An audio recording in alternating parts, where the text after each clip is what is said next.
Bago ang lahat, nais ko munang bumati ng isang maganda at mapagpalang araw sa lahat ng nakikinig sa channel na ito. Lalong-lalo na sa iyo, Sir Casper.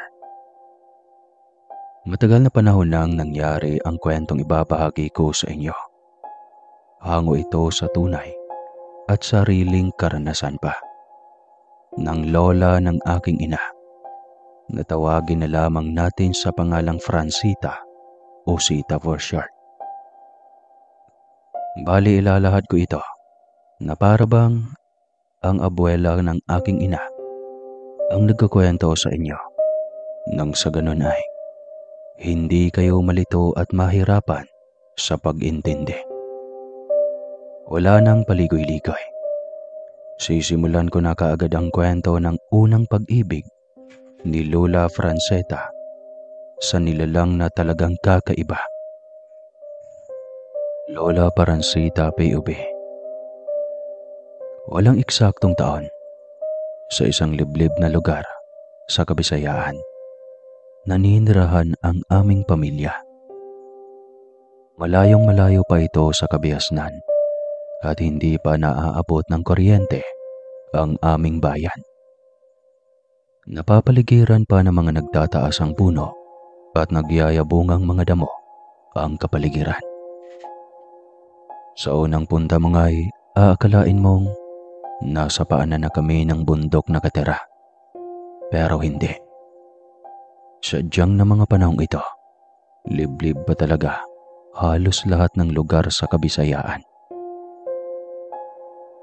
Bata pa lamang ako, parati na akong sinasama ni Lola Juana sa bawat pagtatawas na ginagawa niya sa panggagamot ng mga taong may kakaibang sakit na hindi matukoy ng eksperto at pagpapalayas ng mga ligaw na kaluluwa. Nakagisnan ko na nga ang ganong gawain ng aking abuela. Wala na kasi ako mga magulang at siya na din ang kinalakihan ko. Kaya naman bata pa lang ako. Ako na ang naging katulong ni Lola Juana tuwing nanggagamot siya. Maaga niya akong hinasa sa larangang kinabibilihangan niya, o sa madaling salita, disipulo niya ako. Lahat ng kailangan kong malaman at matutunan sa pagiging albularya ay itinuturo niya talaga. Mapamahirap man ito o madali. Nariyang inuutusan niya akong umakyat ng bundok mag-isa para lang manguha ng mga dahong nakakagamot gaya ng sambong at lagonde, maging ugat ng mga punong anahaw. Sita, ano't parang hingal na hingal ka riyan at mauubusan na ng hininga. Hindi naman ganon kalayo ang nilakad mo. Sa kabilang bundok lang. Pagod na pagod ka na. Hindi yan ang ugali ng magmamana ng kaalaman ko. Minsang sita sa akin ni Lola Juana pagkarating ko ng bahay galing sa pangunguha ng halamang gamot. Pasensya na po, Lola. Ang lalim po ng ugat ng puno ng anahaw at ang tigas ng lupa, kaya nahirapan at natagalan ako. Ilang araw po kasing hindi umuulan eh. Agarang paghingi ko ng despensa. Tumayo naman si Lola Juana at kinuha ang baston niya. Kung ang lupa'y matigas, dapat mas matibay ang loob mo. Ang albularya, hindi lang marunong sa dasal at langis, marunong ding magtiis. Dapat matibay ang loob at puso mo. Hindi ka maaaring magpadaig sa kahinaan mo. Maaaring gamitin yan ng mga nilalang na makakasagupa mo pagdating ng araw. Hala, maghanda ka. Mamayang hating gabi, tayo'y pupunta sa gubat. Sermon at pangangaral niya sa akin. Sa gubat? Ngayong gabi? Bakit po? Hindi po ba kabilugan ng buwan mamayang kabila? Sunod-sunod na tanong ko. May kukunin tayong halamang gamot. Hindi basta tumutubo kung saan-saan. At kung ikaw nga ang susunod sa akin, Kailangan mong maranasan ang paglapit sa dilim nang hindi natatakot. Matigas ang boses na tugon niya. Hindi po ba delikado la? Opo, kaakibat ng pagiging albularya ang salitang delikado na yan. Kaya't hindi ito basta-bastang tungkulin. Dapat buo ang loob mo. Hindi basta-basta natitinag ng takot, lalo na ng pag-ibig. Pag-ibig? Ano pong ibig mong sabihin, Lola? Mapanlin lang ang kadiliman, apo. Gagawin nila ang lahat para lang sa ikakabagsak mo. Yan ang pakatandaan mo. Aniya. At saka inayos ang maliit naming altar at nagsindi ng kandilang puti. Napahawak na lang ako sa magkabilang balikat ko nang maramdaman kong umihip ang malamig na hangin at tila may mga matang nakatingin mula sa bintana. Matapos ang usapan naming iyon, tumatak talaga sa aking isipan ng mga katagang binitawan ni Lola Juana. Hanggang sa umidad ako ng 18, gaya ng pangkaraniwang araw. Inutusan ako ng aking abuela na magtungo sa ilog para kumuha ng tubig na nasisinaga ng araw. Isang sangka para sa bagong seremonya ang gagawin niya. May pagtitipon kasing magaganap sa susunod na araw at kailangan kong ihanda ang mga kakailanganin niya. Habang nakaluhod ako sa batuhan at nagsasalok ng tubig, may narinig akong boses mula sa likuran ko. Hindi mo dapat ikinukulong ang sarili mo sa mga utos ng matanda. Hindi na ako nabigla at nagulat nang marinig ko ang boses nito. Tila ba nananaghoy sa gabi. Buntong hininga akong napalingon para tignan ang nagmay-may-ari ng boses. Nakaupo siya sa sanga ng punong kahoy, di kalayuan sa akin. Nakangiti at tila hindi nababahala sa kung anong uri ng tawa ko. Matalim ko siyang tinignan habang pinapasadahan ang kabuwang anyo niya. Maputi ang balat, mahaba ang kulay itim niyang buhok, naaabot hanggang sa bewang. Matulis ang tenga at kulay kahil ang mga mata na para bang sinag ng araw habang papalubog. Nakangiti ang mga mata nito pero may halong panganib. Hindi ka ba napapagod sa ginagawa mo? Gayong pwede ka nang manggamot. Hanggang ngayon, utusan ka pa rin. Napapailing niyang tanong. Sino ka ba para magtanong ng ganyan? Ako si Salero, ang tagabantay ng liwanag na hindi mo pa nakikita. At ikaw? Ikaw ang tanong na matagal ko nang gustong sagutin. Tugon niya at mas sumilay pa ang pilyong mga ngiti. Hindi ko alam kung matatawa ako o tatakbo. Ang daming tanong sa isip ko, pero ang bibig ko, hindi ko maibuka para makapagsalita. Para akong napako sa kinatatayuan ko. Kahit ang hangin sa paligid, parang huminto at nakikinig din.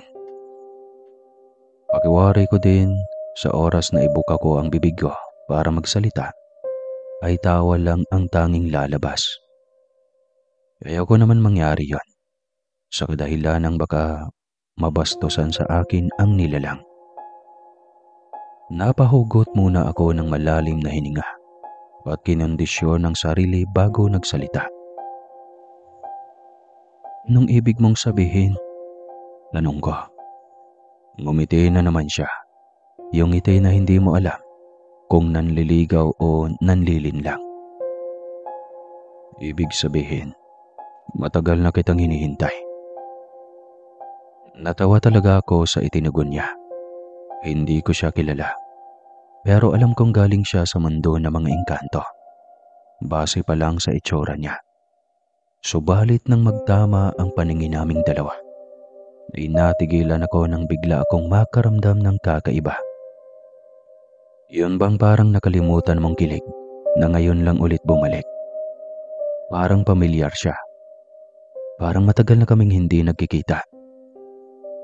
Hindi kita kilala. Putol ko. At itinuon na ulit ang atensyon sa pagsasalok ng tubig sa ilog.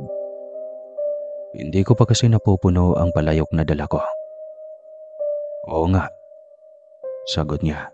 At siya naman ang tumawa. Bahagyang halakhak lang iyan. Hindi malakas.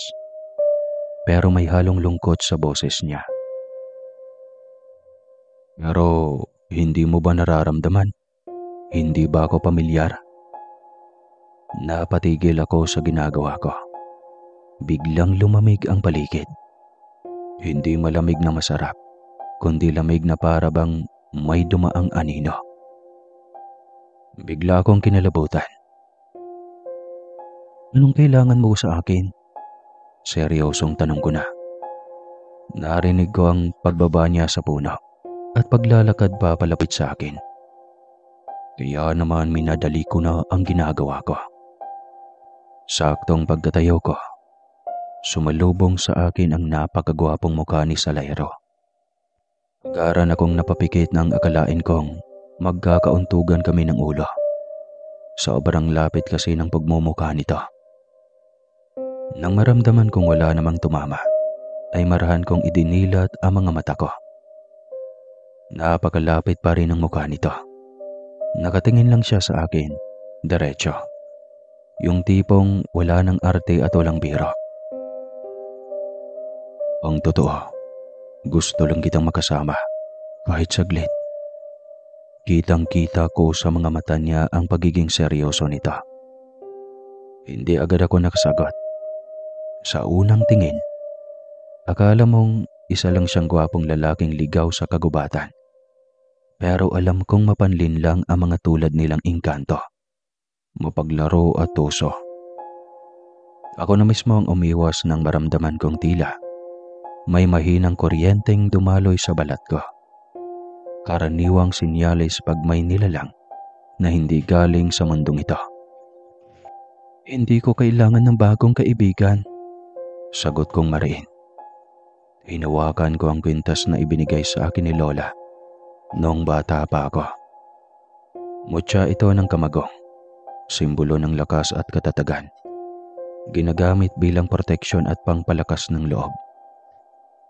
Lalo na kung kagaya mong hindi ko matawag sa pangalan. Dagdag ko pa at matalim na tinignan siya. Napatingin naman siya sa mutya, ngumisi ng nakakaloko at mahinang natawa. Hindi kita gagalawin. Hindi ako ganon. Anya. Naglakad na ako bitbit ang may kabigatang palayok na naglalaman ng tubig. Pinilit kong hindi na lumingon pa. Inusal ko sa aking isipan ang orasyong pantaboy sa mga nilalang na ligaw. Lalo na sa mga nilalang nakaakit-akit pero mapanganib.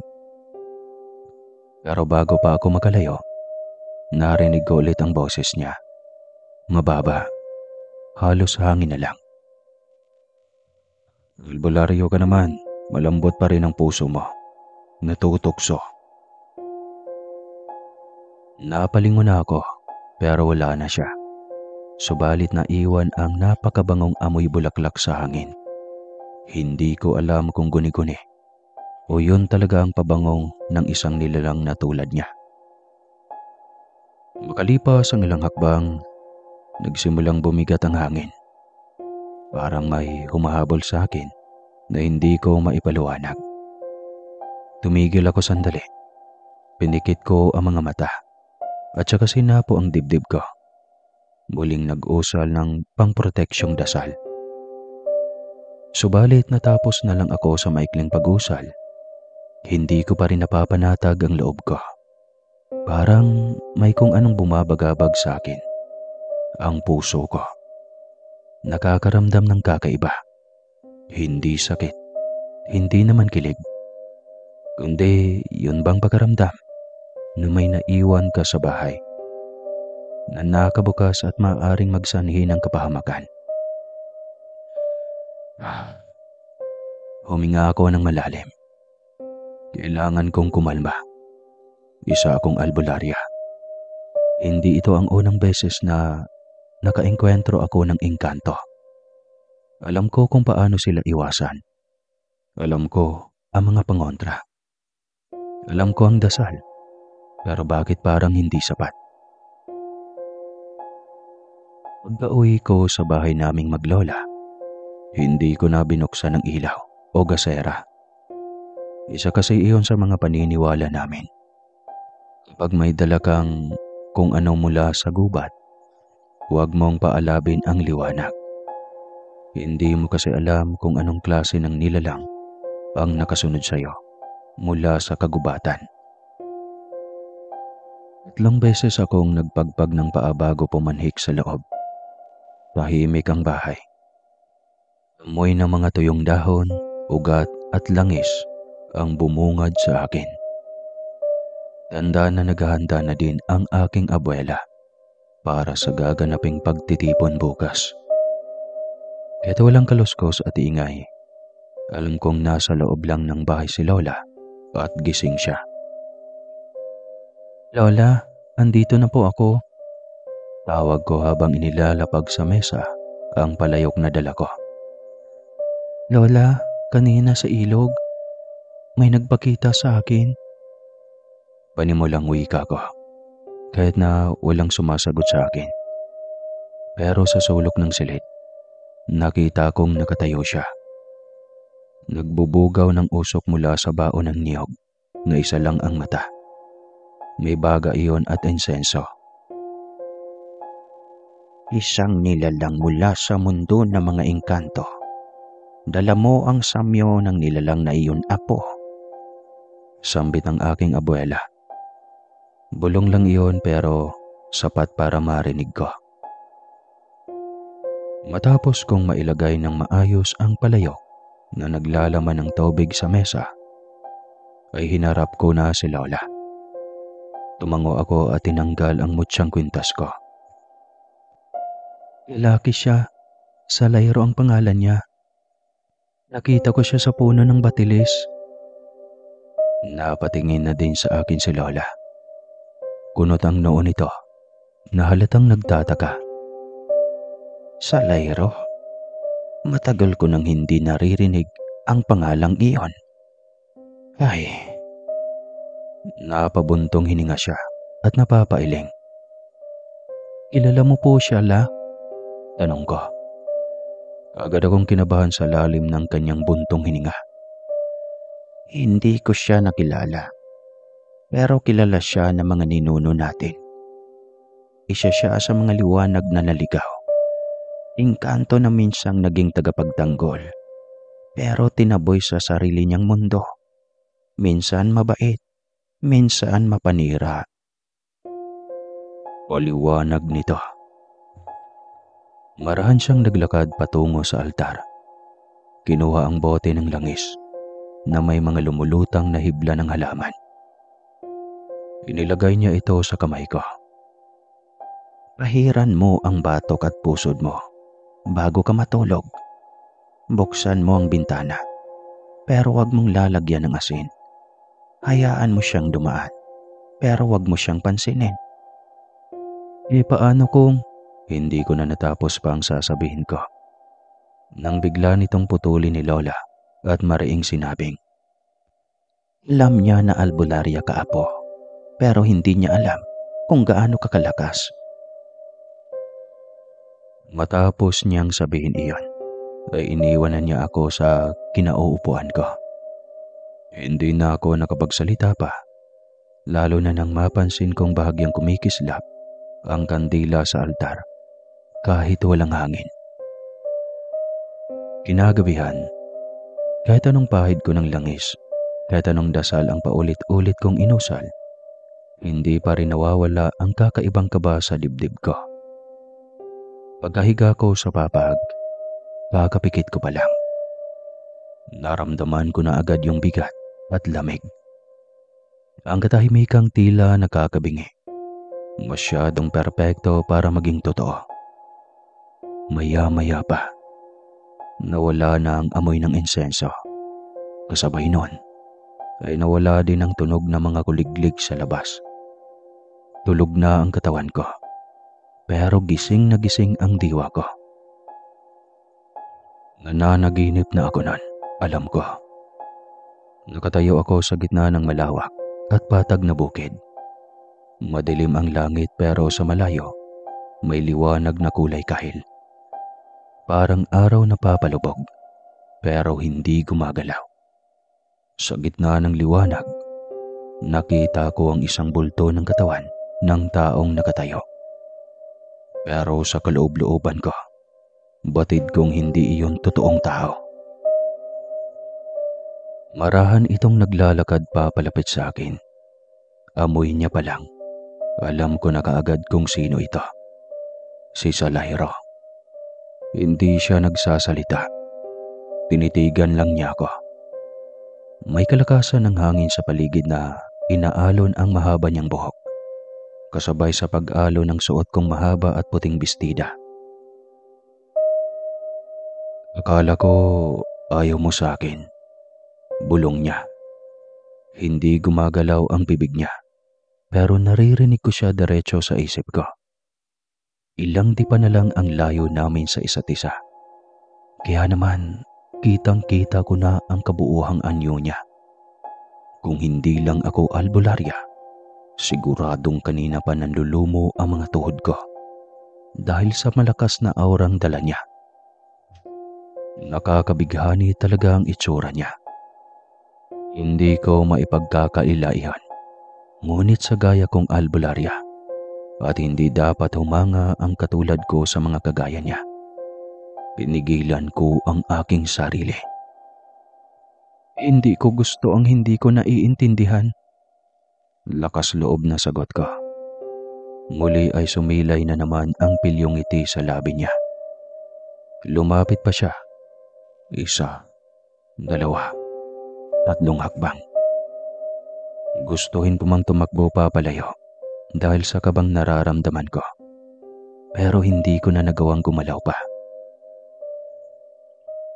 Lagi mo na lang akong tinataboy. Pero ako ang nagbabantay sa'yo. Sa gubat, sa gabi, sa hangganan ng mga dasal mo. Kaya kahit anong gawin mo, naririto pa rin ako. Napalunok ako. Gusto kong sumigaw. Gusto kong magising. Pero parang nakapako ang kaluluwa ko sa panaginip na to. Bakit ako? Yun lang ang naitanong ko. Mahina at pilit pa. Lumapit pa siya hanggang sa halos magdikit na ang mga noo namin. Napapikit na lang ako dahil sa ginawa niya. Pero kahit anong pagpikit ko, naroroon pa rin ang mukha niya. Dahil ikaw lang ang nakakakita sa akin. Kahit pumikit ka. Kahit milyong beses mo akong ipagtabuyan. Nasa puso mo na ako, Sita. Pagkadilat ko, malakas na liwanag ang sumalubong sa akin. Nawala na siya. Nawala na parang agad kong iginalang paningin ko. Nasa kama pa rin ako. Basang-basa ng pawis. Nanginginig ang kalamnan ko. Pero sa palad ko, may iniwang bakas ng liwanag. Kulay kahil. Parang alikabok mula sa ibang mundo. Pagdilat ko, normal naman ang lahat.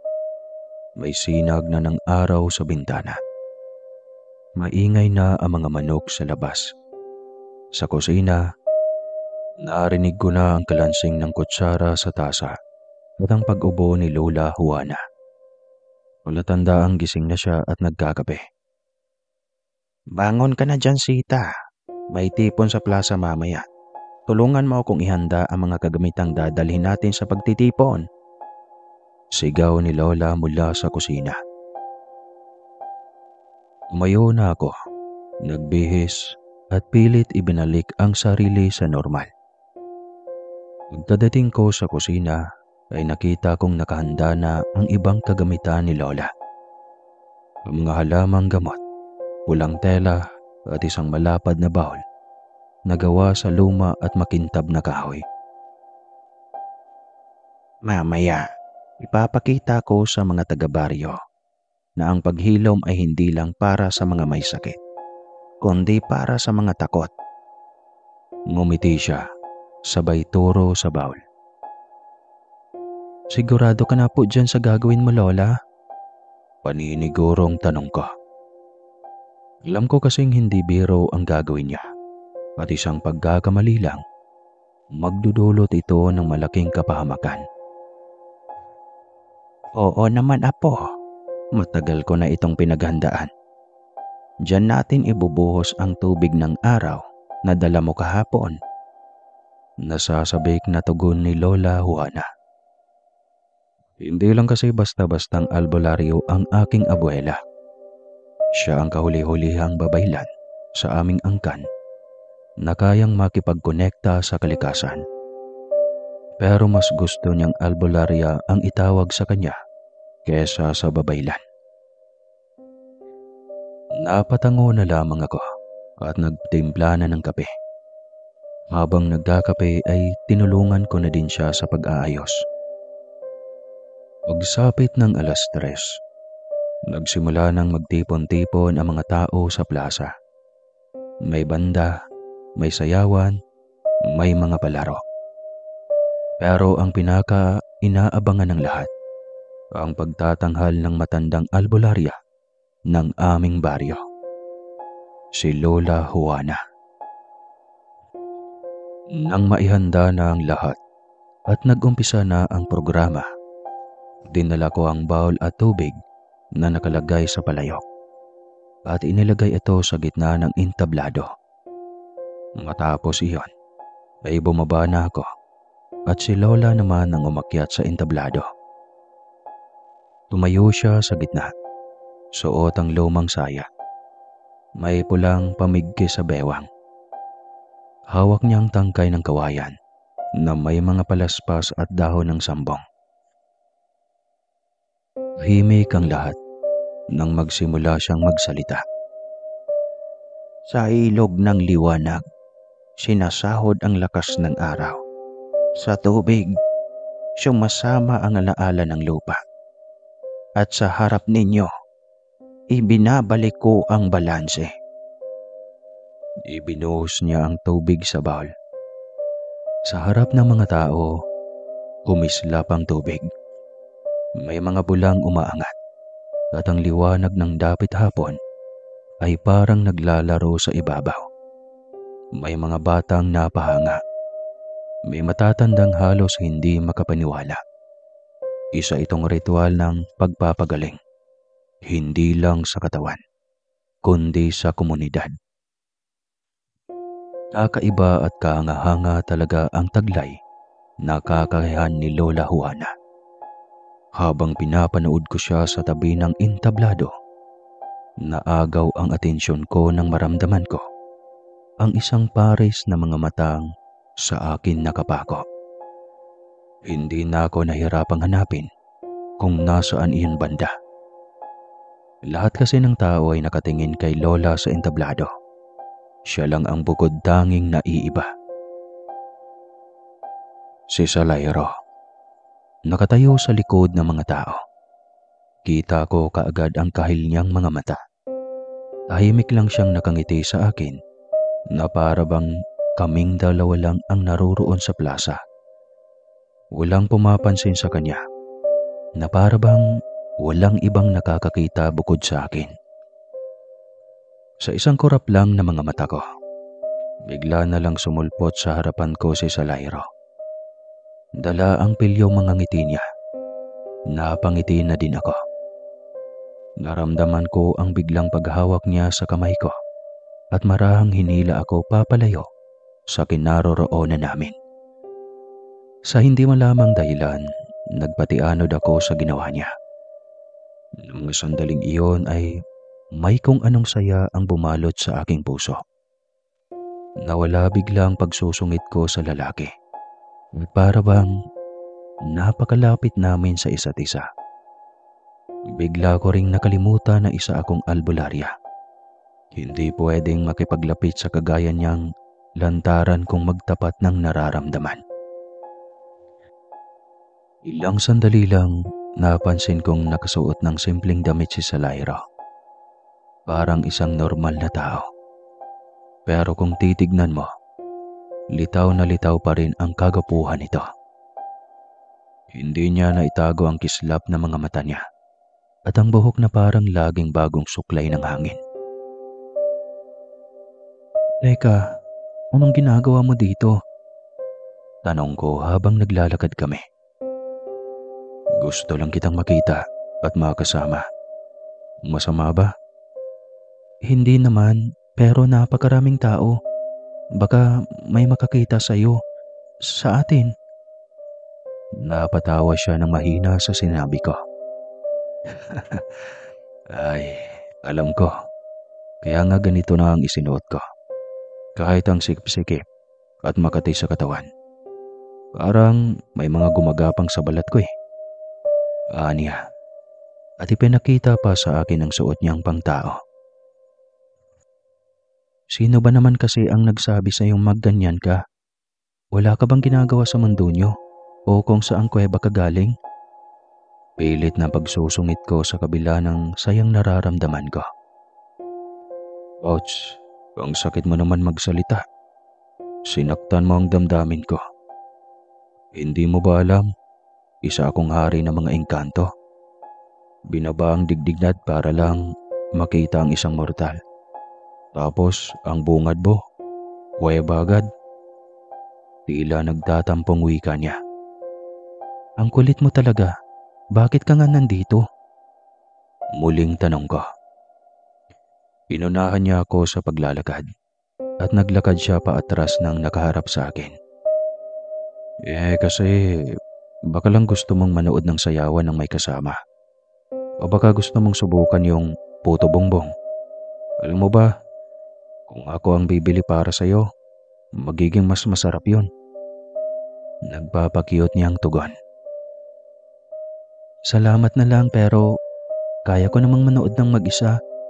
Isa pa, baka lagyan mo ng panglumay ang pagkaing bibilhin mo. At nang mahumaling ako sa'yo, wag na. Sarkastikong sambit ko. Hindi ah. Natural yung nararamdaman mo para sa akin. Dati pa. Naggibit balikat na ako. Pero hindi ko mapigilang mapangiti. Kasi kahit gaano siya kakulit, kahit gaano siya kaibang nilalang, ang presensya niya ay parang kakatuwa. Pero komportable akong kasama siya. Kung mag-usap kami, parang ang tagal na naming magkakilala. Aminin mo na kasing hindi mo din kayang baliwalain ang presensya ko.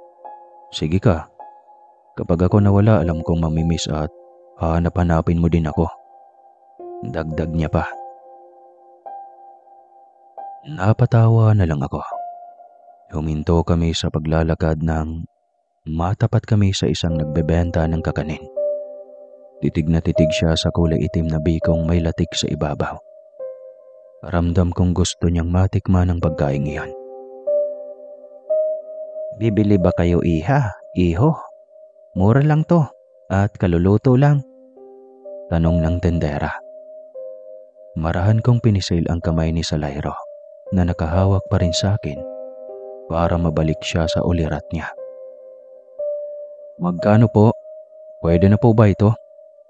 Magalang na tanong ni Salairo at naglabas ng isang may kalakihang ginto mula sa bulsa at saka ipinakita sa tendera. Nanlaki ang mga mata ko sa ginawa niya. Dali-dali kong hinawakan ang kamay niya para maitago ang gintong hawak niya.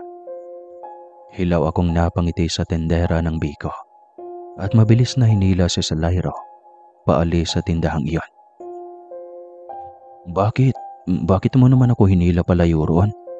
Mukhang masarap pa naman ang pagkain yon. Nagtatakang tanong niya at nalungkot pa ang mukha nito. Hindi ginto ang pera namin dito. Isa pa, may asin ang pagkain iyon. Bawal yon sa'yo. Buntong hininga ko at ako na mismo ang nagbalik ng ginto sa bulsa niya. Kunwari lang ay may asin iyon para hindi na siya babalik pa sa tendera. Saglit na napatitig sa akin ang lalaki. Nagkatitigan kami. Kulay kahil pa rin ang mga mata niya. Pero hindi na iyon kapansin-pansin. Maya-maya pa, nakita kong sumilay na naman ang pilyong mga ngiti niya. Ibig sabihin, nag-aalala ka para sa akin? Totoo ba yan, Sita? Umiibig ka na sa akin? Mapanuyang wika niya. Inismiran ko naman siya at pinitik ang noo niya. Aray ko. Hoy, may engkanto bang nasasaktan? Masyado kang ilusyonado. Nag-iingat lang ako dahil sa oras na makakain ka ni kakarampot na asin, maglalaho ka sa mundong to. Pataray na wika ko. Ayaw mo akong maglaho sa mundo mo. Huwag kang mag-alala. Mag-iingat ako para sa'yo. Napakunot ang noo ko dahil sa sinabi niyang iyon. Lahat talaga ng sasabihin ko ay may nakahanda siyang banat na pangbato. Magtigil ka nga sa Lyro. Paani ko. Titigil lang ako kapag inibig mo na ako. May pakindat pa niyang sabi. Iniba ko na nga lang ang usapan naming dalawa. At muling nabalik sa kulay itim na kakaning biko. Nangungulit na naman siyang gusto niya talaga iyong matikman. Igagawa na lang kita ng biko na walang asin, asukal at gata lang ang ilalagay ko. Huwag ka na makulit. Laga ha. Tulad din nun, kulay itim. May katulad kasi siyang pagkain sa mundo namin. Yun ang paborito ko. Alam ko kung ano ang tinutukoy niyang pagkain. Iyon ay ang kulay itim nilang pagkain na inaaalok sa mga taong naliligaw sa kanilang mundo. Sa oras na makain mo iyon, ay tiyak na hindi ka na makakalabas pa. Oo na. Pagsang-ayon ko na lamang. Maghapon kaming magkasama ni Lyro. Sobrang saya ng puso ko. Iyon ang unang pagkakataong nakaramdam ako ng ganong klase ng saya. At nasa mundo kami ng mga tao. Walang halong mahika. Tanging kaming dalawa lang ni Lyro ang magkasama. Pagsapit ng 7:00 ng gabi, tapos na ang sayawan, ang kantahan, at ang munting programa ng baryo. Paunti-unti nang nagsiuwian ang mga tao. Bit-bit ang mga pagkain, ngiti, at kwentong uuwi sa bawat tahanan. Nagpaalam na rin kami ni Lyro sa isa't isa. Pero bago pa man siya maglaho sa paningin ko, sinisiguro niyang magkikita pa kami sa panaginip ko. Hindi naman ako nakatanggi pa at iyak akong mangungulit lang siya lalo. Pagkaalis niya, agad ko nang binalikan si Lola Juana. Tahimik na muli ang paligid. Naiwan kami sa entablado para ligpitin ang mga gamit. Si Lola nakaupo sa gilid. Pinapahinga ang likod. Habang ako naman, abalang nagtatabi ng mga dahon at natirang mga bote ng langis. Nang makauwi kami ay hindi mapawi-pawi sa mga labi ko ang ngiting dulot ng pagkikita namin ni Lyro. Hindi ko alam kung napansin ba iyon ni Lola Juana o nagpapatay malisya lang siya. Pero maging ako man, alam kong nagbago ang kilos ko ng mga araw na yon. Tila ba ganadong-ganado ako at ang sigla ko. Pagdarating namin sa bahay, ay kanya-kanyang pahinga na kami ni Lola. Pagod na pagod talaga ako sa maghapong iyon. Lalo na ang aking abuela. Hindi kasi biro ang magtanghal ng ritual sa harap ng maraming tao. Kailangan mo ng matinding enerhiya para magawa ito ng tama at para din sa mga mambubusaw. Pagkahiga ko, ay agaran akong nilamon ng antok. Sa kabila nun, nananaginip na naman ako. Hindi ito ang karaniwang panaginip ko. Sa halip, nasa isang lugar ako na hindi ko lubos maipaliwanag. Parang hardin na gawa sa makikinang na bagay, hangin at damdaming payapa. Gaya ng sinabi niya sa Lyro, naroroon siya Nag-aantay sa ilalim ng punong umiilaw ang mga dahon. Madilim ang paligid ng mga sandaling iyon. Pero kitang-kita ko pa rin ang ganda nito dahil sa mga kumikinang na bagay. Nang magtama ang paningin naming dalawa, agaran siyang umiti. Ngiting nagpapahalina sa dibdib ko. Parang matagal na niya akong hinihintay. Sa wakas, nandito ka rin. Akala ko hindi ka papayag na pumasok sa panaginip na ito. Lumapit ako sa kanya nang may ngiti rin sa mga labi. Hindi naman ako pumayag, pero heto pa rin ako. Siguro dahil gusto ko ring marinig ang sasabihin mo. Tumayo siya at sinalubong ako. Kita ko sa bawat hakbang niya. Umiilaw ang mga damong naaapakan niya. Hindi ko alam kung gawa lang ito ng imahinasyon ko o kung panaginip, o baka nilalakaran talaga ng mga nilalang na may makapangyarihang totoo at umiilaw ito. Sita, ilang gabi na kitang binibisita. Hindi mo man tanda ang iba, pero ngayon lang kita naramdaman ng ganito kabuo. Tulad mo, may tungkulin din ako. May mga batas. Pero ang damdamin ko'y sayo. Lumalagpas na roon. Tahimik ako. Hinawakan niya ang kamay ko. Mainit. Hindi tulad ng dati. Sa panaginip na ito, wala siyang takot.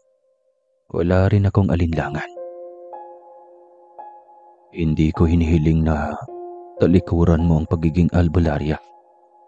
Sa totoo lang, iyon ang pinaka-hinahangaan ko sa iyo. Pero gusto kong malaman mo na nasa likod ng lahat ng kulit, ng hiwaga, ng pagbabawal, naroon ang totoong pagmamahal ko sa iyo. Pagtatapat niya habang nakatingin sa mga mata ko. Napatigil ang paligid.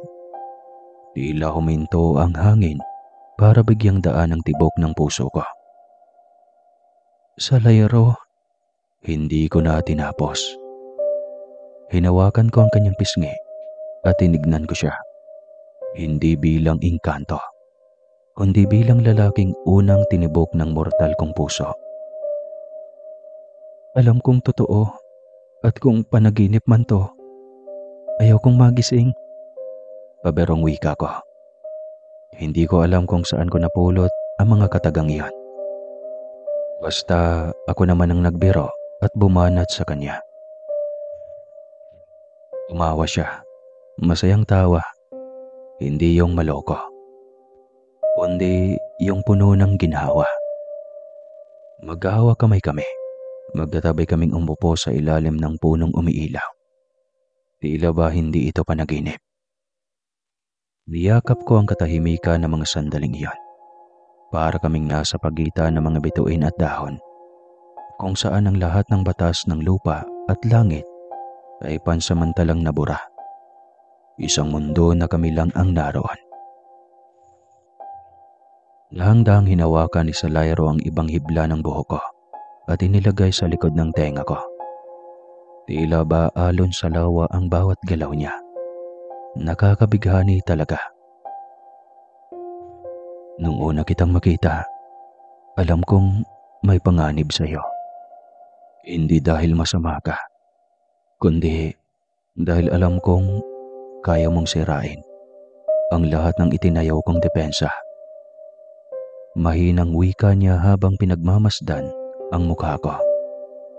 Titig na titig ito na waribay. Kinakabisa niya ang bawat sulok ng mukha ko. Albularya ako sa Layro. Hindi kami basta-basta natitinag sa titig. Ani ko. At marahang itinulak siya papalayo ng kaunti. Sobrang lapit na niya kasi sa akin. Pero imbis na dumistansya siya, mas lalo pa siyang lumapit hanggang sa malapit nang magdikit ang mga noo namin. Pero hindi ko ginamit ang titig. Ginamit ko ang totoo. Hinawakan niya ang kamay ko at ipinatong sa ibabaw ng dibdib niya. Mabilis ang tibok nun. Hindi ko na itatangging sumasabay din ang puso ko sa pagtibok ng kanya. Ako din, totoo. Mahinang wika ko. Sandali siyang napatigil. Parang hindi makapaniwala sa sinabi ko. Tapos ay nginitian niya ako. Isang ngiting bihirang makitang hindi mapaglaro. Kundi puno ng paggalang at tuwa. Biglang humangin pero hindi ito ordinaryong hangin. Para itong awitin ng kagubatan o bulong ng mga diwata. Ang paligid ay mas lalong nagliwanag. Ang puno ng ilaw ay nagsimulang mamukadkad ng mga bulaklak na tila ba gawa sa liwanag ng buwan. Ginawa mo to? Tanong ko. Bahagya pa akong nagulat sa mga nakita ko. Ngunit may kasamang tuwa. Hindi. Ang panaginip ay kayo mga mortal ang humuhubog. Ibig sabihin, ikaw ang may gawa ng kagandahang ito. Napangiti ako. Sabay tingala sa langit na hindi ko kilala. Sa panaginip, lahat ay posible. At sa panaginip na ito, pinili kong paniwalaan si Salairo. Pinili kong itaya ang puso ko. Hindi kita pipilitin, pero maghihintay ako, Sita. Sa bawat bulong ng hangin, sa bawat gamot mong inihahalo sa tubig, sa bawat panaginip mo. Nariyan ako. Mahinang wika niya. Sapat din para marinig ko. At sa sandaling iyon, hinalikan niya ang aking noo. Banayad, mainit, at walang kahalayan. Ramdam kong totoo ang pagmamahal niya. Nang sumunod na araw, gaya ng sabi ko kay Salairo, ginawan ko siya ng kakaning biko.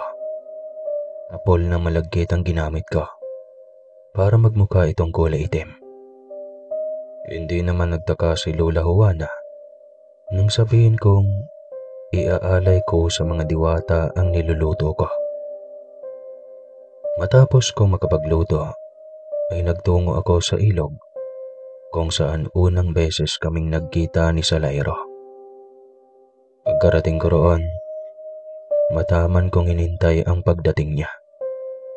Usapan kasi namin na magkikita kami pagsapit ng 3:00 ng hapon. 15 minutos pa bago sumapit ang 3:00, hindi naman ako masyadong sabik na makita siya at maipatakim ang luto ko para sa kanya. Kaya ganun ako kaaga. Wala talaga akong ginagawa sa bahay, kaya naman naisip kong agahan ang pagpunta. Naupo na lamang ako sa malaking bato na nasa gilid ng ilog at nagmumuni-muni. Makaraan pa ang ilang minuto at sumapit na ang 3:00. Wala pa rin si Salairo. Naghihintay pa ako ng ilang oras pero ni anino nito ay walang nagpakita sa akin. Wala ding paramdam. Hanggang sa sumapit ang 5:30. Nagkulay kahil na ang kalangitan dahil sa papalubog na ang araw. Nakaramdam na din ako ng pagkalungkot sa isiping hindi kami nakikita ng lalaking pinuntahan ko roon. Maya-maya pa, bigla na lang akong nakaramdam ng kakaiba at para bang may huminga sa likuran ko. Sita, parinig kong tawag sa pangalan ko. Pero hindi ko kaagad iyon nilingon. Naramdaman kong uminit ang batok ko. Ang kaninang malamig na ihip ng hangin ay biglang nagbago. Parang huminto ang mga huni ng ibon na tahimik bigla. Masakit ang likod ko. Pwede mo ba akong hilutin? Dagdag pa nito sa mababa pero puno ng lamig at lambing na boses. Napakasarap ng pakinggan. Dahan-dahan akong tumalikod para makita ang nagmamay-ari ng boses na naririnig ko. Nakatayo siya sa ilalim ng puno ng ipil-ipil, kung saan unang beses kong nakita si Salairo. Matangkad, maputi ang balat, na halos tila pila kapag tinamaan ng araw. Nakasuot siya ng itim na mahabang balabal. May mga bordang ugat at alon. Ang mga mata niya, hindi kahil tulad kay Salairo, kundi berdeng tila humahalo sa dahong nasa paligid. Parang ilog na napakalalim. Hindi siya tao. Alam ko kagad iyon una pa lang. Ramdam na ramdam ko ang panglalamig ng balat ko. Para akong sinisikmuraan sa kaba. Napakabigat ng aura niya. Ibang aura sa aura ni Salairo. Pero hindi ako takot. Nakahinga lang ako ng maluwag nang makita kong ngumiti siya. Magalang at parabang isang batang inosente. Sa balikat lang naman, hindi ako gagawa ng masama. Aniya habang nakangiti pa rin. Hindi ko alam kung bakit hindi ako tumakbo.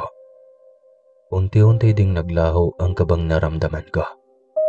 Saglit pa akong napalinga sa paligid at umaasang dumating na si Salairo. Hindi ko kasi alam kung paano tatanggihan ang nilalang na nasa harapan ko. Bilang albularya ay tungkulin ko ang tumulong. Mapamaliit man o malaki, mapatao man o ibang nilalang. Ilang sandali pa, ni kakaunting presensya ng lalaking nais kong makita ay hindi ko talaga naramdaman. Huminga na lamang ako ng malalim at marahang tumungo.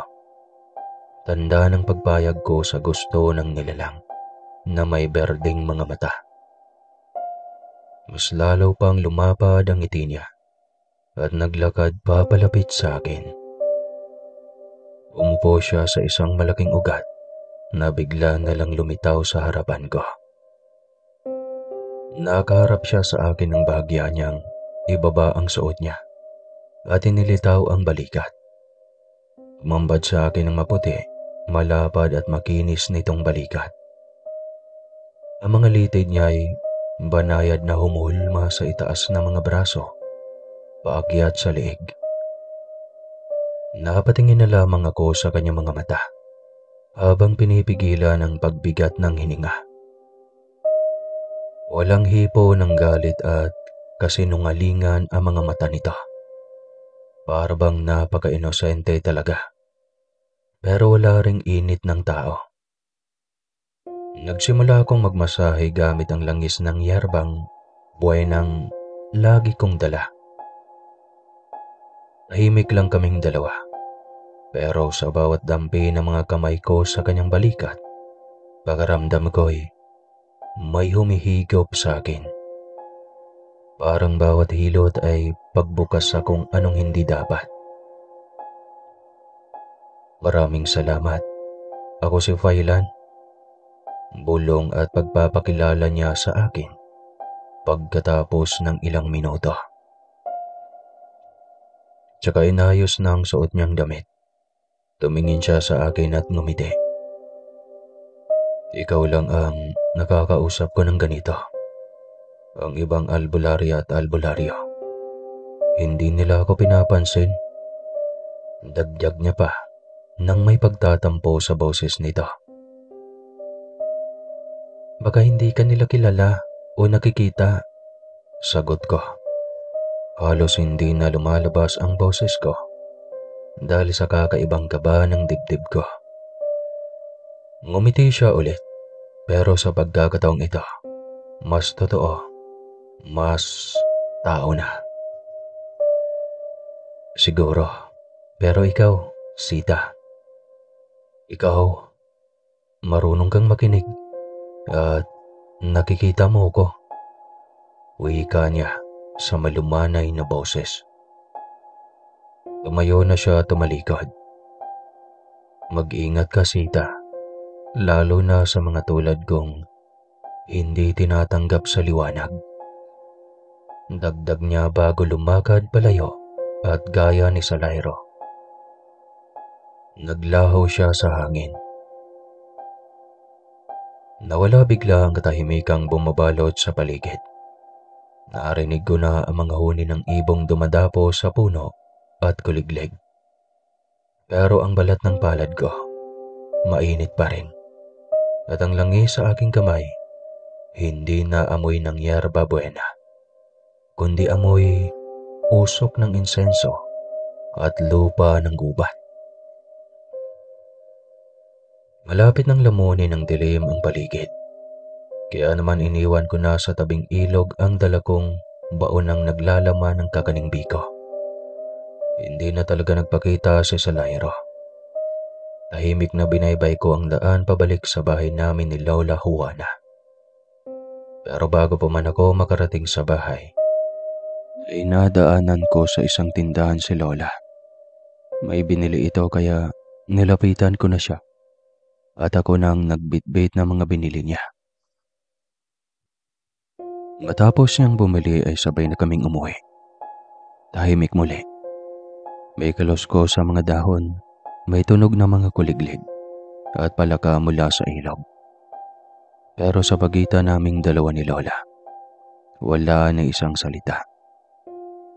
Hinayaan niya akong maglakad sa unahan. Sa likod ko, naririnig ko lang ang banayad niyang yabag at ang hingal na tila sinasadya niyang dadahan-dahanin. Gabi na, pero hindi siya nag-alok ng anting-anting. Hindi nagbanggit ng dasal na karaniwan niyang ginagawa. Habang ako naman, hindi nagsasalita. Hindi ko sinabi, hindi ko kunento ang tungkol sa lalaking may berdeng mata. Hindi ko alam kung bakit. Baka pagod lang ako. Baka natatakot ako sa sagot. O baka alam ko na kung ano ang sasabihin ni Lola at hindi ko pa kayang marinig.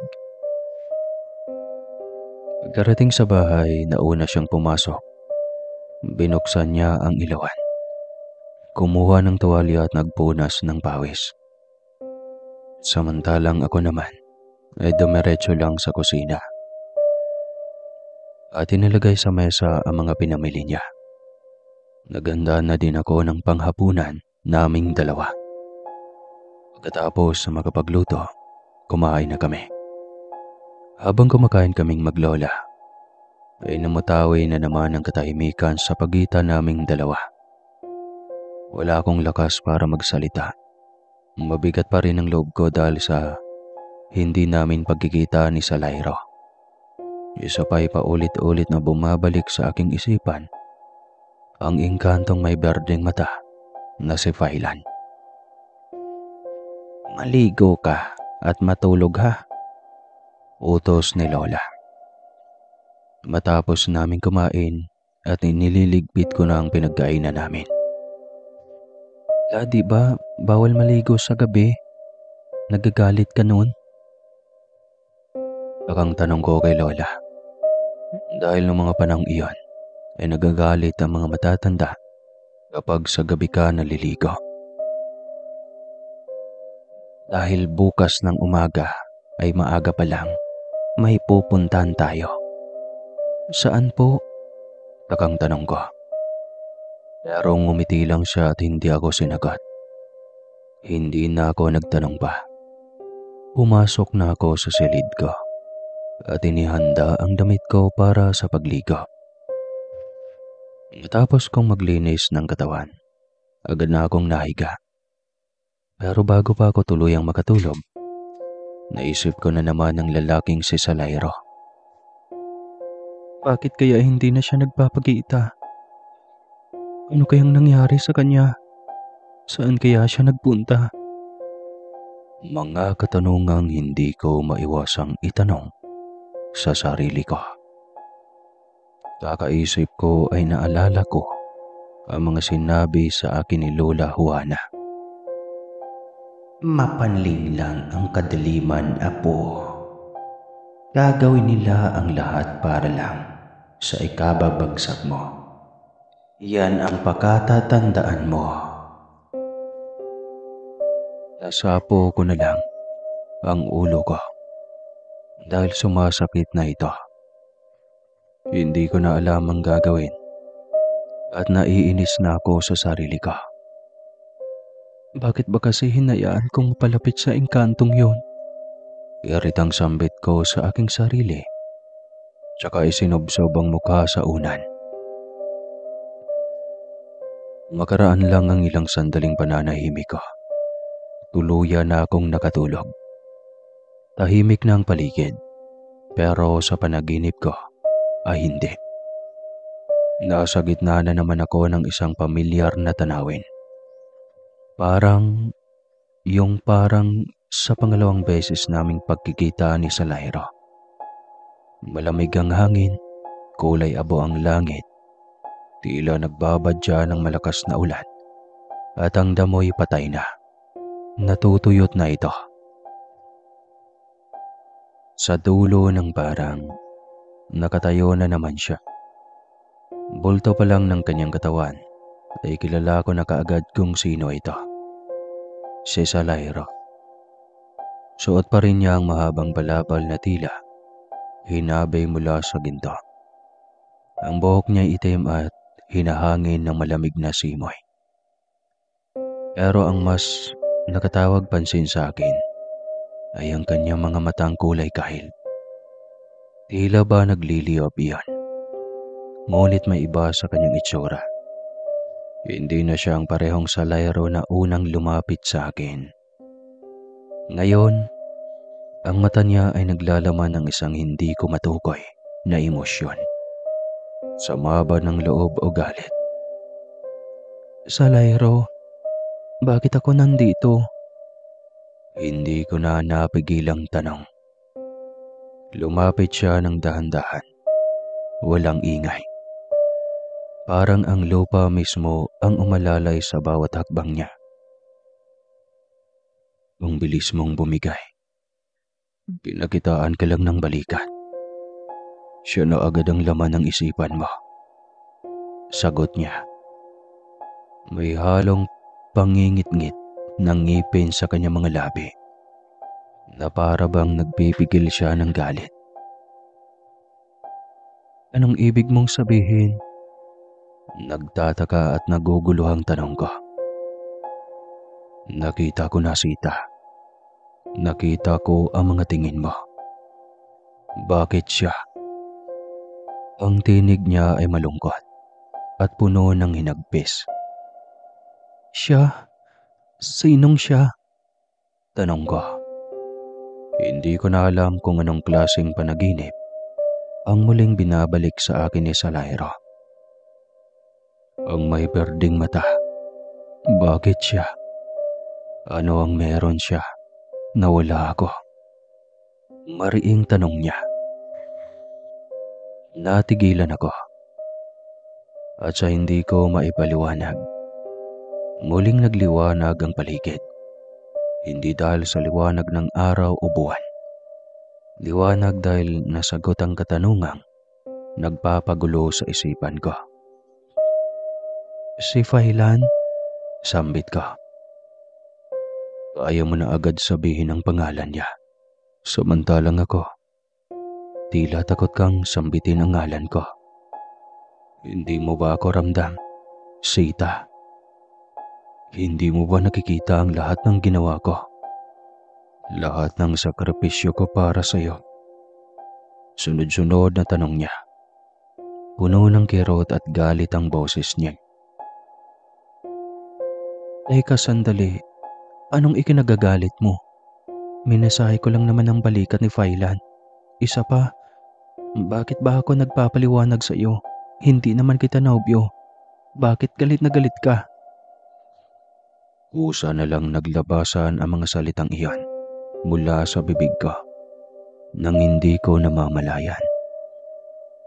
Para kaming nag-aaway na magkasintahan sa tagpong iyon. Sumakit ang sentido ko sa nararamdamang tensyon. Hindi ko alam kung anong uri ng panaginip ito. Ngunit ramdam ko ang sakit na bumangon sa mga mata ni Salairo at ang nakakagimbal sa ilalim ng dilim na iyon. Parang may isang lihim na naroroon. Isang bagay na hindi ko kayang ipaliwanag. Ang sakit ng pagkatalo ni Salairo. Siya ang pinakamalapit sa iyo. Hindi mo ba ramdam na siya ang dahilan ng lahat ng ito? Halos magpantig ang mga tenga ko sa mga salitang iyan. Ang kanyang mukha ay malapit na. Ang mga mata niya ay naglalaman ng hinagpis at galit. Subalit, kampante pa rin ako. Tila ba alam kong sa kabila ng galit niya, ay hindi niya ako kayang saktan. Ano bang nangyayari sa iyo? Hindi ko nga kilala ang nilalang na yun. Hindi ko na kayang magpigil ng sarili. Hindi mo kilala. Talaga? Pero papaano mo nakakayang sabihin ang pangalan niya? Sa harap ko kung hindi mo siya kilala. Pumili ka. Ako o ang Fayla na iyon? Sagot niya at nag-aalab na ang mga mata. Hindi ko kayo kailangan. Singhal ko nang hindi ko na talaga napigil pa ang sarili ko. Gusto kong patunayan sa sarili ko na mali ako, na wala siyang karapatan. Pero sa mga salitang iyan, tila naramdaman ko rin ang init ng galit sa aking dibdib. Galit na hindi ko kayang maipaliwanag. Matapos kong sabihin iyon, ay natigilan si Salairo. Sa isang iglap, nawala ang nag-aalab na apoy sa mga mata niya. Para bang natauhan siya bigla. Napaatras pa ng ilang hakbang. Agad akong nakaramdam ng konsyensya nang makita ko ang reaksyon niyang iyon. Gusto kong sabihin sa kanya na hindi ko sinasadya ang sinabi ko. Na kailangan ko siya. Na gusto ko siya. Na nagalit lang ako. Gaya niya. Pero bago ko pa man mabuo ang lakas ng loob para magsalita ulit, unti-unting naglaho si Salairo sa paningin ko. Yung dilim ay bumabalot sa kanya at habang unti-unti siyang nagiging anino, naramdaman ko ang pagkabigla. Pati na rin ang pagnanasa sa puso ko na malaman kung ano nga ba ang tunay niyang pagkakakilanlan. Ano ang koneksyon naming dalawa at ganoon na lang ang galit niya. Bago pa ako makapag-isip ng gusto, ang tanawin ay muling naglaho. Nagising na naman akong pawis na pawis. Basa ang noo at dibdib. Ngunit ang sakit ng puso ko na parang tinusok ng hindi nakikitang kamay ay hindi pa rin nawawala. Tumutulo ang mga luha ko sa mata ko. Sunod-sunod at hindi ko iyon mapigilan. May kung ano sa loob ko ang nagnanais makita at makausap si Salairo. Gulong-gulo ako sa naging panaginip ko. Hindi ko iyon inaasahan at ramdam na ramdam kong totoo. Madilim pa rin sa paligid. Hindi ko alam kung madaling araw na o hating gabi pa lang. Pero ramdam kong basang-basa ng pawis ang likod ko. Parang may binuhos na tubig. Nanginginig ang mga daliri ko habang pinipilit kong huminga ng maayos. Nanatili akong nakahiga. Hindi pa handang bumangon. Takot na baka madala ko palabas ng panaginip ang bigat na iyon. Salairo. Ang pangalan niya ay parang usok na ayaw maglaho sa isipan ko. Ang mukha niyang puno ng emosyon, ayaw mawala sa panaginip ko. Mas lalo nitong pinapasikip ang dibdib ko. Nagpakita siya, oo, pero hindi katulad ng dati. Hindi mapagmasid. Hindi nakangiti ng pilyo. Hindi masalimuot. Puno ng sakit tanong at selos. Hindi ko kailanman naisip na kaya niyang maramdaman iyon.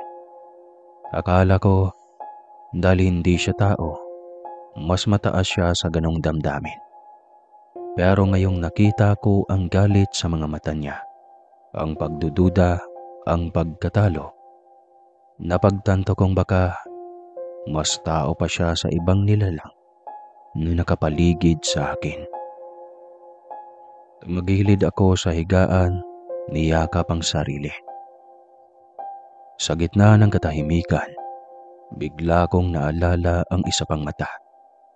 Ang berdeng kumikislap mula sa puno ng batilis.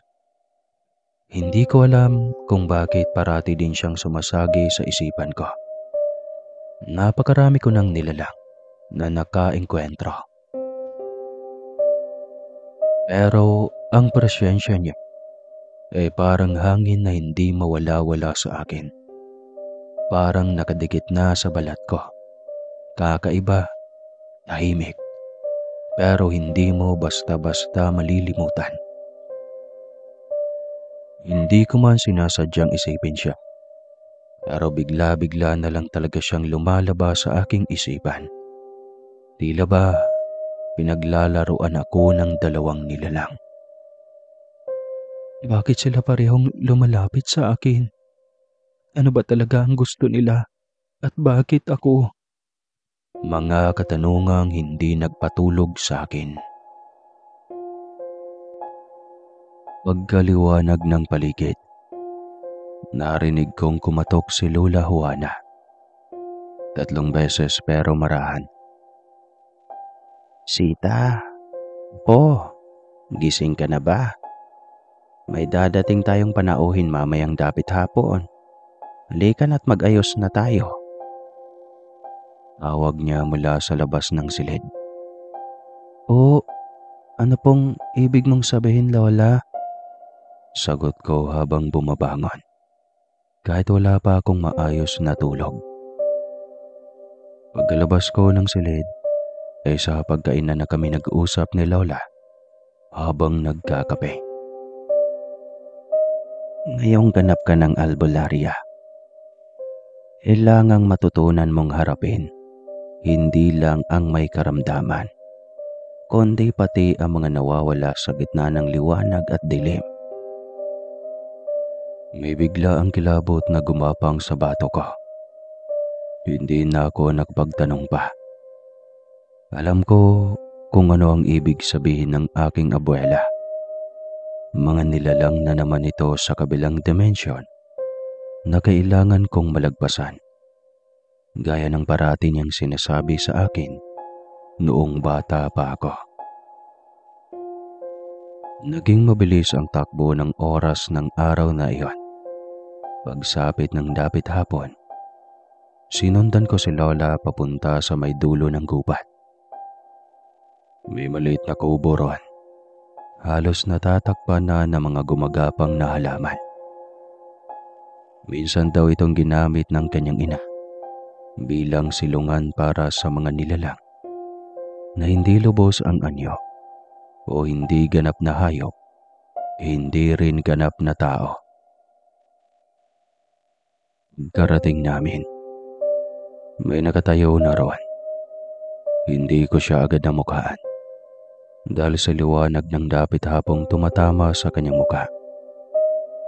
Nakatagilid kasi ito, pero nang tuluyan siyang humarap, alam kong hindi siya ordinaryong nilalang. Maputla ang balat, halos parang pinong kahoy. Ang buhok niya ay mahaba, pilit tinatakpan ng isang bahagi ng kanyang muka. Pero hindi niya natatakpan ang kanyang kulay berdeng mata. Makislap, tila bumabasa ng kaluluwa. Hindi siya nagsalita. Tinignan lang niya ako. Sa pagitan ng katahimikan naming dalawa, may bumalik sa alaala ko. Ang sulyap niya. Ang pagkaramdam ng tubig sa balat ko.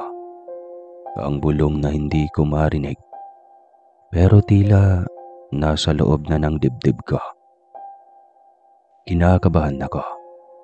Tila nanginginig ang buong kalamnan ko. May ibig sabihin ang mga tingin niyang iyon sa akin. Kailan? Tanong ko. Hindi na ako nakatiis. Nagkita na naman tayo. Napatingin sa akin si Lola Juana. At sa unang pagkakataon, narinig ko ang tinig ng nilalang di kalayuan sa amin. Mahina, malalim. Parang tubig na dumadaloy sa ilalim ng lupa. Dumating na ang panahon, Francita. Wika ni Failan. Panahon? Para saan? Tanong ko. Nanginginig ang tinig. Tumingin siya kay Lola at pagkatapos ay bumalik sa akin ang titig niya. Panahon, para malaman mo kung sino ka. Hindi lang bilang albularya, kundi bilang ikaw. At sa saglit na iyon, alam kong isang panibagong pagsubok ang darating. Hindi tungkol sa mga sugat sa katawan, kundi sa mga sugat ng puso at pagkatao. At nang pagkakaalam kong kanino ba talaga, nabibilang ako. Sa likod ng isip ko, may boses na kahil ang mata na nagbabantay pa rin. Si Salairo. Humigpit ang hawak ko sa bayong nadala ko. Pagramdam ko'y lumalamig ang paligid. Kahit dapit hapon at may sikat pa ng araw na naguguhit sa pagitan ng mga dahon. Naroon pa rin ang nilalang na may berdeng mata. Tahimik na nakatayo. Pero ramdam kong hindi siya basta nakatingin lang sa akin. Parang iniimbestigahan niya ako sa mismong kalaliman ng kaluluwa ko. Anong gusto mong malaman ko? Tanong ko. Bagamat hindi ko alam kung kaya kong tanggapin ang sagot, hindi siya agad nagsalita. Sa halip, yumuko siya. Kinuha ang isang patak ng tubig mula sa isang mangkok na nilapag ni Lola at ibinuga ito sa hangin. Sa isang iglap, tila lumabo ang paligid. Ang tunog ng gubat ay nawala at napalitan ng tunog ng malalalim na alon. Hindi ng dagat, kundi ng isang ilog na masyadong tahimik para sa sarili nitong agos. Napasinghap ako. Sa harap ko, parang bumukas ang alaala. May batang babaeng umiiyak sa tabi ng isang puno. Puno ng batilis, kung saan ko nakita ang dalawang nilalang. Magulo ang buhok ng bata, may malaking sugat sa tuhod, at lumuluha habang tinatawag ang pangalan ng kanyang ina. Nasa tabi niya ang isang lalaki. Hindi tao, mas hindi rin hayop. May mga berdeng mata. Pinunasan nito ang sugat ng bata gamit ang isang dahon at biglang gumaling ang balat. Tinapik nito ang ulo ng bata at sabay bulong. Babalik ako. Napakunot ang noo ko. Ako yan? Tumango si Failan. Matagal na kitang pinoprotektahan, Francita. Hindi lang ako. Nakangiting wika nito sa pagkakataong iyon. Tuluyan na niyang ipinakita ang kabuuhang anyo niya. Bakit ngayon ka lang nagpakita? Tanong ko. Kaya pala napakagaan ang loob ko sa kanya. Sa kabila ng mabigat niyang aura, gabay ko siya simula pa ng pagkabata. Dahil ngayon mo lang ako makikita ng buo at ngayon ka lang handang pumili. Makahulog ang wika niya. Pumili? Ng ano? Ng alin? Naramdaman kong kumakabog na naman ang dibdib ko. Hindi pa man siya sumasagot. May biglang hangin na dumaan sa pagitan namin. Malamig, mabigat. Parang may dalang bagyo. Tumigil ang nilalang. Saglit na lumingon sa likod ko. Hindi lang ako ang naririto. Lumingon din ako. At doon ko siya nakita. Si Salairo. Nakasuot siya ng itim na damit. Hindi tulad ng dati.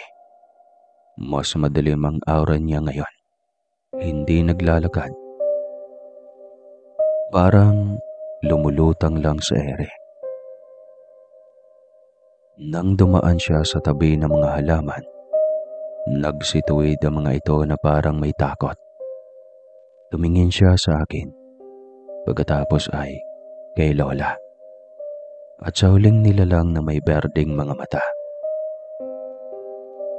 Hindi ito ang oras para guluhin ang isipan niya. Kahit anong layunin mo, hindi ikaw ang kailangan niya ngayon. Mariing sabi ni Salairo habang seryosong nakatingin kay Failan. Hindi ako ang nagpapagulo. Ngumiti lang si Failan. Narito ka. At iyon pa lang ay sapat na. Tugon ni Salairo. Masyadong malamig ang tono ng boses niya. Walang kaimo-emosyon. Napatingin ako sa kanilang dalawa. Para silang apoy at tubig na hindi kailanman magtatagpo. Parehong makapangyarihan.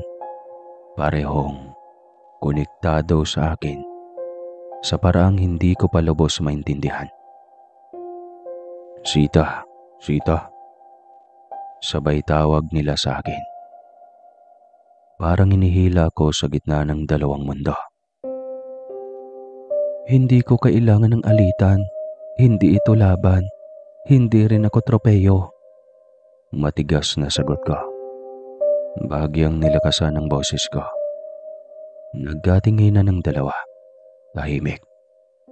Tapos ay biglang nagsalita si Lola mula sa likod ko. Walang pipiliin si Sita ngayon. Ang araw na ito ay para sa kanyang pagsisimula, hindi sa kanyang pagtatapos. Kayo ang dapat umalis kung tunay ang respeto niyo sa dugo ng aking apo. Tumango ang nilalang na may berdeng mata. Ngumiti. Magbabalik ako sa tamang oras. Sa isang kisap mata, nawala siya sa hangin.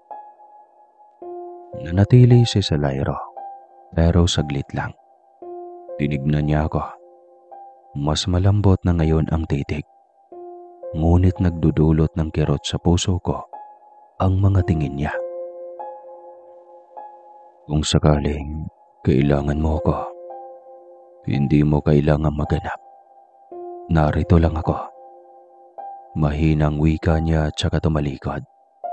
Naglakad na ito palayo at tuluyang nilamon ang anino ng kakahuyan.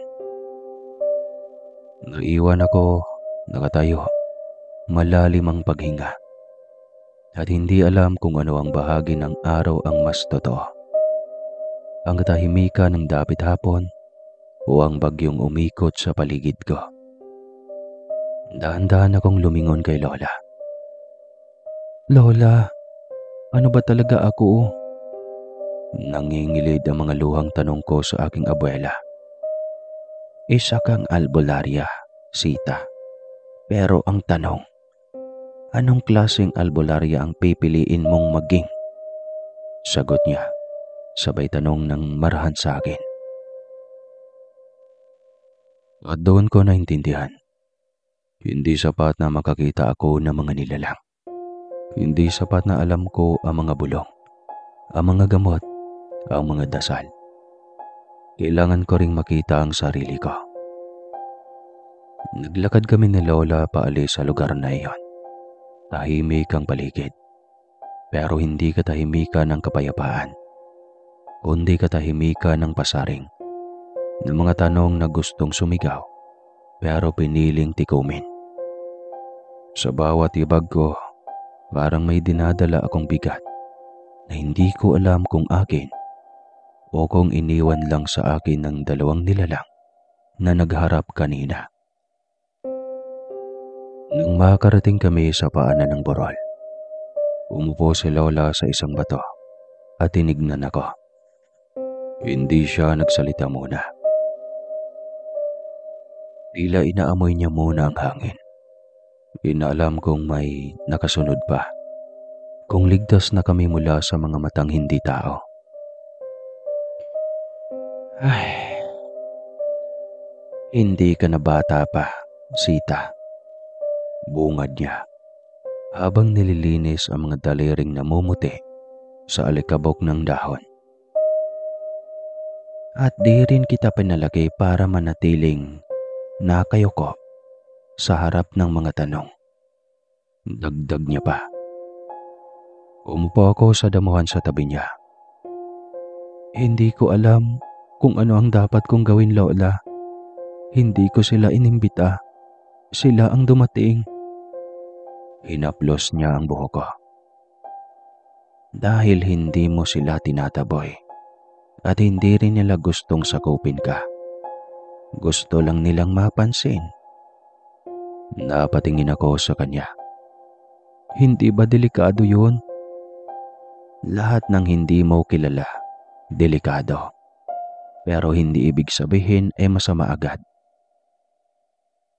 Sandali kaming tumahimik. Sa di kalayuan, may naririnig ako mga tunog ng mga ibon at hampas ng hangin sa kawayan. Tila bumalik ang natural na ritmo ng paligid. Yung isa, si Salairo, parang galit. Bulong ko. Hindi siya galit. Selos ang tawag sa nararamdaman niya. Mahinang wika ni Lola. Selos? Hindi mo ba napansin? Hindi siya sanay na may karibal, lalo na't hindi tao kagaya niya. Umawa si Lola. Yung tawa ng matandang alam na niya ang dulo ng pelikula. Pero pinapanood pa rin mula simula. Ako naman, nalilito pa rin kung ako ba ang bida o ako ang salimpusa sa palabas nila. Pero Lola, anong ibig sabihin nun para sa akin? Hindi ko sila kailangang mahalin. Hindi ito kwento ng pag-ibig. Hindi nga, pero lahat ng may koneksyon, kahit hindi pagmamahal, ay kwento pa rin ng puso. At kung may puso kang tumatanggap sa kung sino man sila, kahit hindi mo sabihin, kahit itanggi mo, mararamdaman nila iyon. At minsan, yun ang pinanggagalingan ng gulo. Sagot niya, tsaka tumayo siya. Nilagyan muli ng insenso ang bayong, tsaka inaabot sa akin. Halika na, umuwi na tayo. Bukas na ang huling pagsasanay mo. Anong klaseng pagsasanay, Paula? Yung wala ng lola sa tabi mo. Ikaw na lang at sila. Sagot niya habang naglalakad na pabalik sa daan. Naiwan akong nakatayo sa ilalim ng lilim ng hapon. Hawak ang bayong habang unti-unti akong nilalamon ng lungkot, kaba at kakaibang panibugho ng mundong hindi ko pinili. Pero tila matagal na akong bahagi. Hindi ako susi, hindi ako tagapagligtas. Isa lang akong albularya. Pero para sa mga nilalang na ito, tila sapat na yon para simulan ang digmaan. Pagkarating namin sa bahay, tahimik pa rin si Lola. Hindi na niya ako tinanong kung anong nakita ko o naramdaman ko o kung sino ang dumalaw sa panaginip ko. Sa loob-loob ko, alam niyang hindi pa ako handang pag-usapan ng lahat. Pero ramdam kong naramdaman niya ang bigat Ang hilab ng loob, ang pagkakaladkad ko ng damdaming hindi ko mapangalanan. Matapos ang hapunan, dumiretso ako sa silid. Hindi pa ako nakapikit, pero pagod na ang katawan ko. Yung pagod na hindi kayang tangayin ng pahinga. Pagod na nanggagaling sa loob.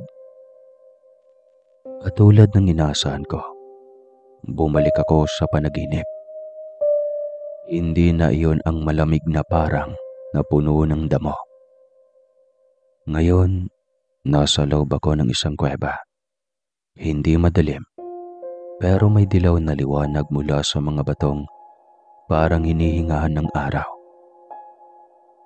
Ang mga pader ay parang humihinga, at sa gitna ng kuweba, naroon si Salairo. Nakaupo siya sa isang batong tila trono. Nakayuko. Nakasapo ang noo. Sa likod niya, gumagalaw ang anino. Parang apoy na ayaw umidlip. Nang maramdaman niyang nandoon na ako, dahan-dahan siyang tumingin. At doon ko nakita, hindi galit, kundi sakit. Sita, Anya. Tinig na may halong hinanakit. Kala ko ba, ako ang una mong nakita? Tumigil ako sa paglalakad. Ikaw nga, tugon ko sa aking isipan. Pero tila narinig niya iyon. Bakit siya agad ang pinansin mo? Yung may berdeng mata, yung tagabantay. Mas lumalim ang tinig niya. Hindi ako makasagot agad. Sinubukan kong magpaliwanag. Pero anong paliwanag ba ang meron ako? Kung pati ako, hindi rin sigurado.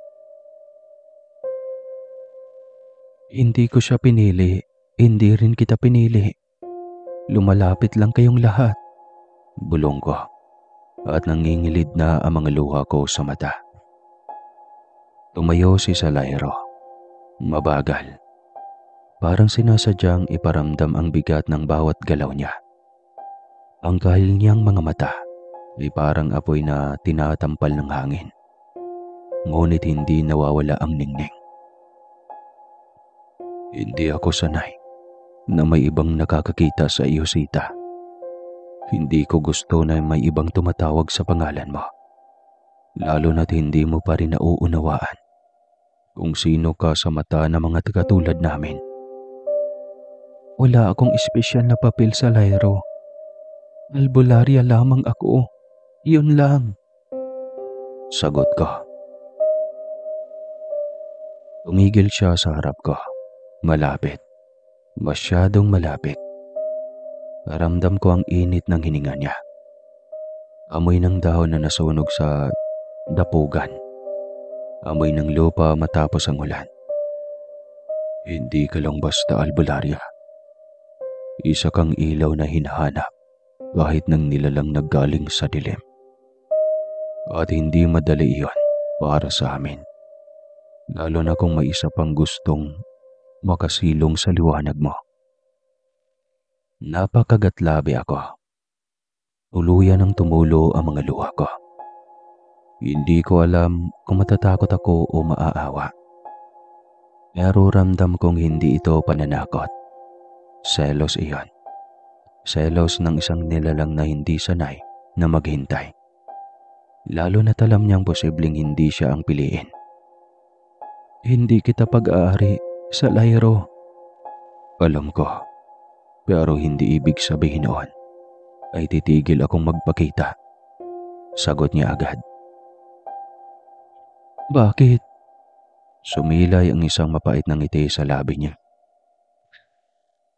Dahil minsan lang, sa maraming daang taong, may isang mortal na nakakakita sa akin. Hindi ko kayang hayaan yun na mawala. Puno ng emosyong wika niya. At sa unang pagkakataon, naglapat ang mga labi naming dalawa. Banayad lang iyon. Ngunit ramdam kong puno ng pagmamahal. Pagkaramdam ko ng mga sandaling iyon, dinadarang ako sa malakas na apoy.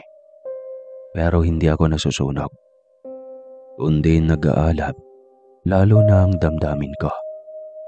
Hindi ko na napigilang hindi gumanti sa mga halik na iginagawad niya sa akin. Napahawak ako sa pisngi niya habang pinagsasaluhan namin ang pagmamahala ng bawat isa. Hindi ko kailangan ng sagot mo ngayon. Pero kung pipiliin mo siya, Sita, siguraduhin mong hindi ka kailanman lilingon pabalik sa akin. Pagdilat ko, ramdam ko pa rin ang init at lambot ng labi niya. Nanginginig ang kamay ko. Hindi ko alam kung sa takot o sa lungkot. Sa labas ng bahay, may amoy ng nasusunog na dahon. Sa mga sumunod na araw, tahimik ang lahat.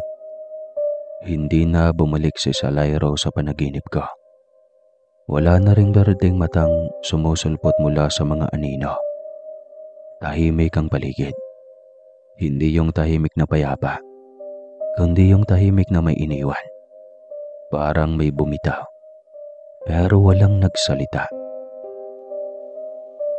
Nagpatuloy ako sa pag-aaral ng panggagamot. Araw-araw, kasama si Lola sa panghilot, pagtimpla ng langis, pagdampot ng dahon, at pagkikipag-usap sa mga nilalang na minsan lang tumatawid sa pagitan. Tinanggap ko na ang mata ko. Ang abilidad na makita ang hindi kayang makita ng iba. Pero hindi ko binuksan ang sarili ko sa kanila. Hindi na rin bumalik ang panaginip. Hanggang sa isang araw, habang nagigib ako sa ilog, nakita ko sa ibabaw ng tubig ang refleksyon ko. Sa likod ko, wala ni aninong iba. Walang Salairo, walang bantay. Walang apoy, walang anino. Pero naroon pa rin ang bakas ng kahil sa alaala ko. Sa huling gabi bago tuluyang malubog ang buwan, nilapitan ako ni Lola. Tahimik siyang naupo sa tabi ko habang nagbibilang ako ng dahon ng sambong. Tapos na ang unang yugto mo, Apo. Ganap ka ng albularya. Hindi ako sumagot. Tumingin lang ako sa langit, sa iilang bituin na pilit sumisilip sa ulap. Pero hindi pa tapos ang puso mo. Mahinang dagdag ni Lola habang marahang tumatapik sa tuhod ko. Napangiti ako kahit may bahid ng lungkot. Hindi na siya babalik, di ba Lola? Tanong ko at napabuntong hininga. Ang mga nilalang na galing sa dilim hindi nawawala. Naghihintay lang sila sa tamang gabi, tamang bituin, tamang pangalang babanggitin. Ugo ni Lola. Napayuko ako. Inisalang palad kong dati ginagabayan ng liwanag ng buwan. Ipinangako ko sa sarili kong hindi ko na tatawagin sino man sa kanilang dalawa. Lumipas ang mga taon ay hindi na talaga nagparamdam sa akin ang dalawa. Noon din ay natauhan ako. Sila pala ang dapat na ihirangin bilang mga gabay ko. Kaya lang sa hindi inaasahan. Masyado daw akong nakakaakit sa mga taga-kabilang dimensyon. Hanggang sa may nanligaw sa akin na normal. Doon ako nagkaanak at doon kami nagsama. Noong mga panahong iyon, nung naging 3 na ang anak ko, ay namatay din si Lola. At sa mga magulang ko pala na hindi ko nabanggit sa kwento kanina. Bata pa lang ako ay pareho na silang namatay. Namatay sila sa disgrasya. Isang araw noon ay papunta sila ng Cebu pero nalunod ang sinasakyan nila. At dahil parehong taga-bukid ang mga magulang ko at hindi marunong lumangoy, kaya iyon, maaga daw silang kinuha. Noong mga panahong iyon, iaatin sana sila ng kasal sa Argao. Subalit ganoon ang nangyari. Kaya bata pa lamang ako ay naiwan na ako kay Lola. Hanggang sa naimpluwensya niya ako sa pagiging manggagamot. Sana'y nagustuhan niyo ang kwento ko. Lalong-lalo na sa iyo, Sir Casper. Hanggang dito na lang ang kwento kong ito. Maraming salamat po sa lahat ng nakikinig. Mabuhay kayo at pagpalain palagi. Wakas.